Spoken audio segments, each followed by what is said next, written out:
The movie everyone is talking about, Gravity, but one person who knows it. He's been up there. One of the real-life heroes who helped inspire this movie. He's our Person of the Week. The new movie Gravity about to pull us all back into a world beyond us.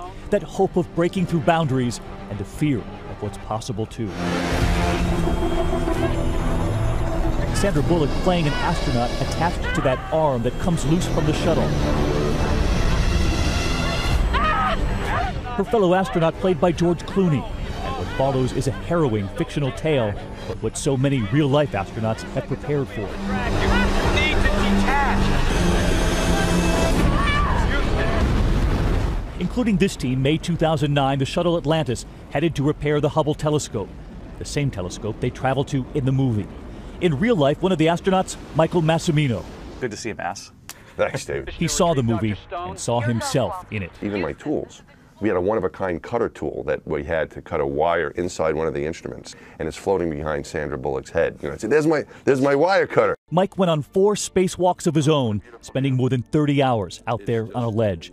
He says the views in this movie finally help him to describe it at home. The only sad thing about being an astronaut, David, is when you look out that window or you look through your visor and you see the Earth or you see the stars. How can I describe this to people? You know, how can I tell my family about this? And while Bullock's character faces challenges far beyond what he lived through, they did prepare for it, remembering what the lead spacewalker told him. But he said, you know, we've lost crews before, and you know, one way we may lose another person is during a spacewalk.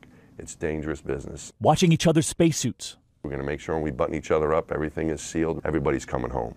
And so we knew, that kind of set the mood, we knew that these sorts of things can happen. There was a moment in space Mike became known for, trying to fix the telescope when what was supposed to be a simple bolt wouldn't come free. I used my big power tool, and the first 2 came out fine. The one on the left came out fine. The one on the right wasn't coming off. It was stripped, and my heart just sunk. Because of my blunder, we'll never know if there's life on other planets. You know, so I was like, this is pretty bad. This is a pretty bad situation. They spent an hour as he was dangling in space, the team there and on the ground, trying to figure out what to do.